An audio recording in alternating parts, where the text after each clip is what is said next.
Manchester ইউনাইটেডের ঘরের মাঠ ওল্ড ট্রাফোর্ড, আর সেই ওল্ড ট্রাফোর্ডে রোববারের বিকেলটা ছিল নাটকীয়তা আর দুশ্চিন্তার এক মিশ্রণ। প্রিমিয়ার লিগে নিজেদের প্রথম জয়টা এলো ঠিকই, তবে ম্যানেজার রুবেন আমোরিমের জন্য এই ম্যাচটা ছিল এক আবেগঘন ঝড়ের মতো। শেষ বাঁশি বাজতেই চারদিক জুড়ে দেখা গেল না আমোরিমের কোনো বড় উদযাপন।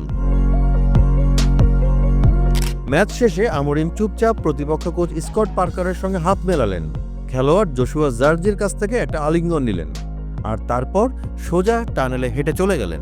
স্টেডিয়ামের দর্শকরা অবশ্য চিৎকার করে উৎসাহ দিল, তার মুখে আনন্দের কোনো চিহ্ন নেই, বরং ভরপুর ক্লান্তি আর স্বস্তির একটি ছাপ দেখা গেছে তার মুখে। এর পেছনে অবশ্য কারণটাও খুব স্পষ্ট। মাত্র কিছুদিন আগে চতুর্থ স্তরের দল গ্রিমসলির কাছে কারবাও কাপ থেকে হেরে বিদায় নেয় Manchester United. Post match press কনফারেন্সে আমোরিম নিজেই স্বীকার করে বলেছিলেন, আমি কখনো খেলোয়াড়দের ভালোবাসি, কখনো ঘৃণা করি, আর বার্নলির বিপক্ষে ম্যাচেও ঠিক সেটাই যেন প্রতিফলিত হলো। দুইবার লিড নিয়েও সেই লিড ধরে রাখতে ব্যর্থ হয় ম্যানচেস্টার ইউনাইটেড। শেষ পর্যন্ত রেফারি যোগ করার সময়ে ভিএআরের সহায়তা পাওয়া পেনাল্টি থেকে ব্রুনো ফার্নান্দেসের গোলে রক্ষা পায় ম্যানচেস্টার ইউনাইটেড। 97 মিনিটে সেই পেনাল্টি শুধু 3 পয়েন্টে এনে দেয়নি, বাঁচিয়েছে ম্যানেজারের চাকরিও। ম্যাচ শেষে সাংবাদিকদের সামনে আমোরিম বললেন, আমি কোনো টার্নিং পয়েন্ট নিয়ে ভাবছি না, এখন প্রতিটা ম্যাচ আমাদের জন্য যুদ্ধ। শেষ মুহূর্ত পর্যন্ত চেষ্টা করেছি গোল করার জন্য, আর সেটাই আমাদের জয় এনে দিয়েছে।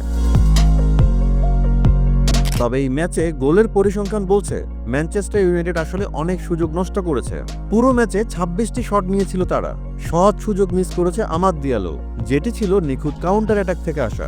তবুও নতুন সাইনিক ব্রায়ান এমবুমোর প্রথম গোল দলকে কিছুটা স্বস্তি এনে দিয়েছে, আর তাই কোচ রুবেন আমোরিম প্রশংসা করলেন এমবুমের গতি ও প্রথম টাচের মান নিয়ে। কিন্তু সমস্যা রয়ে গেছে এখনো ডিফেন্সে। গত মৌসুমের মতোই এবারও সেট পিস আর ক্রস থেকে গোল হজম করে যাচ্ছে দল। ফুলহ্যামের বিপক্ষে যেমন হয়েছিল, বার্নলির ফস্টারের হেডেও একই রকম দুর্বলতা আবারও ধরা পড়ে, আর দ্বিতীয় গোলটি আসে লং থ্রো থেকে, যেখানে বল ডিফ্লেক্ট হয়ে জালে জড়িয়ে যায়। এমন ডিফেন্স নিয়ে সামনে অপেক্ষা করছে বড় চ্যালেঞ্জ, ম্যানচেস্টার সিটি এবং চেলসির বিপক্ষে লড়াই। ম্যানচেস্টার ইউনাইটেড সমর্থকদের বুক কাঁপবে ঠিকই, তবে আমোরিমের চোখে একটা জিনিস খুবই গুরুত্বপূর্ণ, আর তা হলো খেলোয়াড়দের প্রচেষ্টা। আমোরিম সেটাই দেখতে চায়। তিনি বলেন, যতক্ষণ খেলোয়াড়রা সর্বোচ্চ চেষ্টা করবে আমি তাদের ভালোবাসবো। গোল মিস হতেই পারে, কিন্তু প্রচেষ্টাটা যেন থাকে। এবারের জয়টা আমোরিমের জন্য ছিল ওল্ড ট্রাফোর্ডে হেড কোচ হিসেবে দায়িত্ব নেওয়ার পর ঘরের মাঠে মাত্র 5ম লিগ ম্যাচ জয়। এমন জয়ে সমালোচকদের মুখ বন্ধ হবে না, তবে অন্তত কিছুটা সময় মিলবে নতুন পরিকল্পনা সাজানোর জন্য। শেষ পর্যন্ত ওল্ড ট্রাফোর্ডে ম্যানচেস্টার ইউনাইটেড পেল 3 পয়েন্ট, আর হেড কোচ হিসেবে রুবেন আমোরিম পেলেন কিছুটা নিঃশ্বাস ফেলার অবকাশ।